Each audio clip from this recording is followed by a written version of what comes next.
ઓમ નમો નારાયણ। હું અરુણાબેન પી ગોસ્વામી સુરતથી તમારું સ્વાગત કરું છું અરુસ કિચનમાં।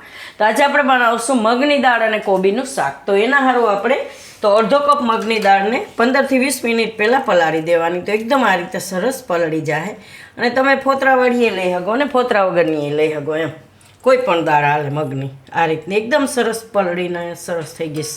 અને કોબી તો અડધું આપણે કોબી લીધું છે, થોડોક લીમડો વઘાર માટે લીધો અને આદુ મરચાં ને લસણ આપણે લીધું, એક ગાંઠિયો લસણ, બે મરચાં ને થોડુંક આદું અને થોડુંક લસણ આપણે આ રીતે 2-3 કળી સુધારીને લીધું વઘાર માટે। એક આપણે ટમેટું લીધું, થોડાક લીલા ધાણા અને નોર્મલ મસાલા જો હે આપણે રાઈ, જીરું, હળદર, મીઠું એ બધું, એમ ચટણી એ બધું, તેલ જો હે અને પાણી જો હે, બસ આટલી જ વસ્તુ આપણે જરૂર પડશે। તો પહેલાં આ કોબી છે એને આપણે સુધારી લેવું। તો આ રીતે આપણે ધોઈ નાખ્યું છે। તો આ રીતે થોડુંક લાંબુ લાંબુ સુધારશું આ રીતનું। તો તેલ આપણે ગરમ મૂકી દેવું। તો આપણે કોબી સુધારીએ ત્યાં આપણું તેલ ગરમ થઈ જાય એમ।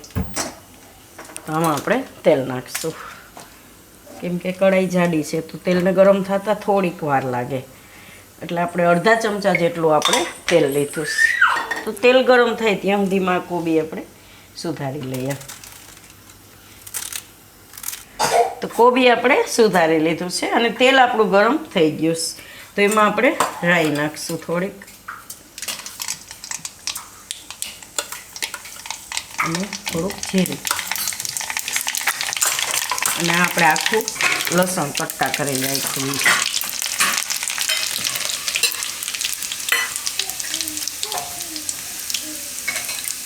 તો આ રીતે લસણ થોડુંક લાલ થવા દેવાનું। હવે લીમડો અને થોડીક હિંગ। તો હવે એમાં આપણે આ કોબી નાખી દેવું।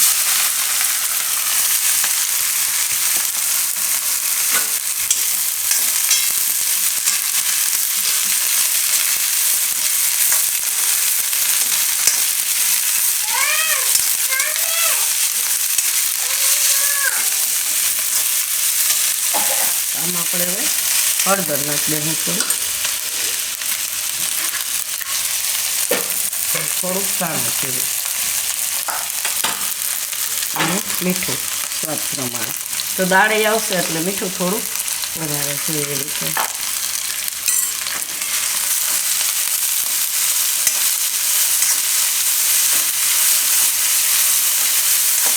થોડીક વાર કોબીને ફેરવી લેવું, આમાં વચ્ચે વચ્ચે હલાવતા રહેવું।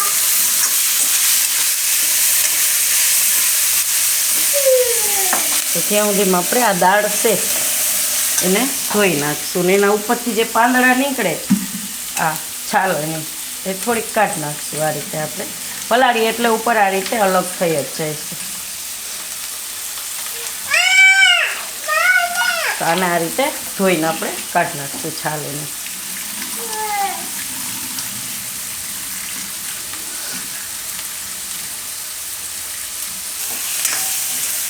તો દાળ આપણે ધોઈ નાખી છે આ રીતે। તો થોડાક રહ્યા છે એની છાલ બીજી નીકળી ગયા ફોતરા બધા। તો આ દાળ હવે આપણે આમાં કોબીમાં ભેગી નાખી દઈએ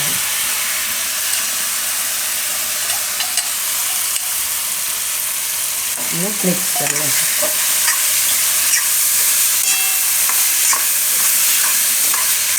આને થોડીક વાર પાકવા દેવું આપણે, ત્યાં સુધીમાં મસાલો બીજો તૈયાર કરી લેવું। વચ્ચે વચ્ચે હલાવતા રહેવું આપણે। આપણે આદુ મરચાં અને લસણ આ બધું આપણે ખાંડી લેવું।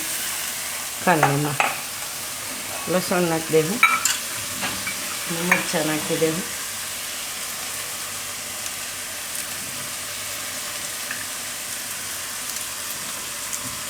અને આદુ આપણે છાલ કાઢીને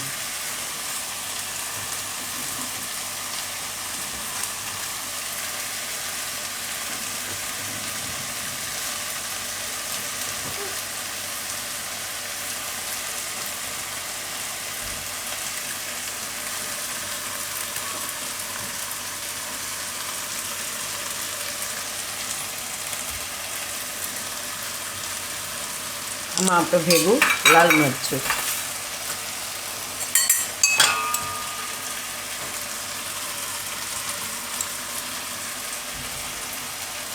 આપણે 3 ચમચી ભરીને નાખ્યું છે.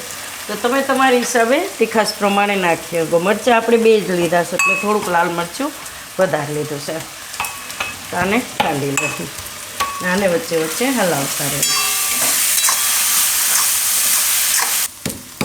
તો આને આપણે આ રીતે ખાંડી લીધો મસાલો. હવે આમાં નાખી દઈશું આપણે.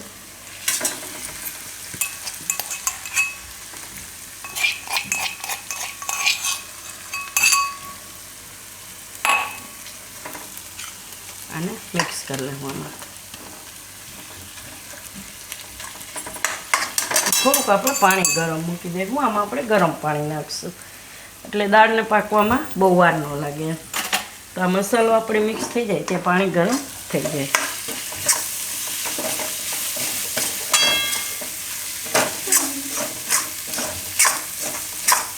તો થોડીક વાર આનામાં પાકવા દેવું મસાલામાં. જે પાણી ગરમ થઈ જાય અને આપણે ટમેટું છે એને આપણે સુધારી લઈએ.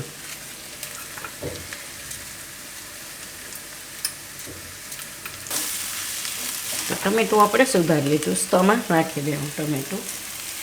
એ થોડાક આપણે લીલા ધાણા નાખી દેવું.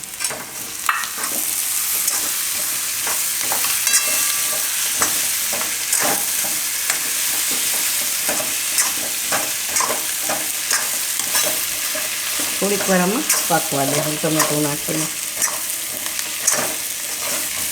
અને થોડીક વાર પકાવી લીધું છે આપણે. અને પાણી આપણું ગરમ થઈ ગયું. તો હવે આમાં આપણે પાણી નાખીશું.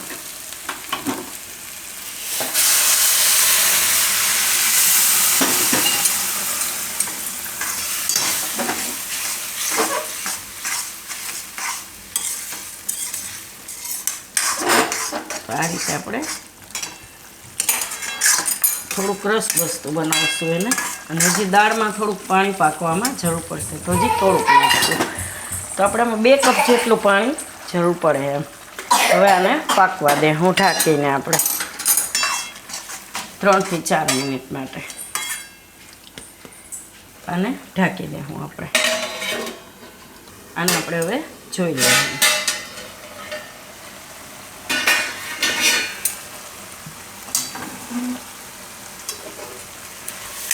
તો દાળ એકદમ સરસ બફાઈ જઈશ, એકદમ પાકી જઈશ.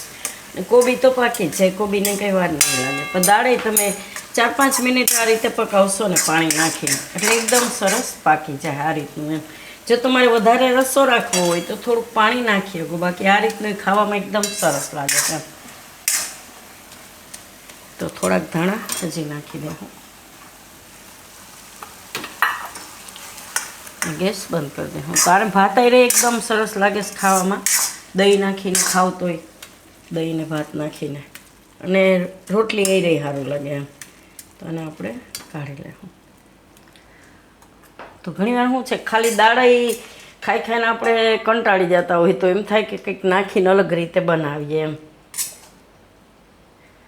તો આ રીતે તમે બનાવી શકો, મસ્ત લાગશે ટેસ્ટમાં. ને થોડુંક અલગ એમ.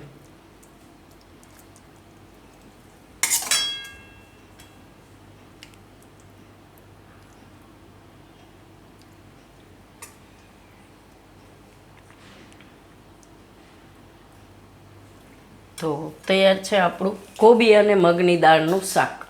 તો જો તમને મારી આ રેસીપી પસંદ આવી હોય તેને લાઇક કરજો, શેર કરજો અને મારી ચેનલને સબસ્ક્રાઈબ કરજો. અને બેલ આઇકન દબાવવાનું ના ભૂલતા. કમેન્ટ કરીને કહેજો કે તમને કેવું લાગ્યું આ મગની દાળ અને કોબીનું શાક.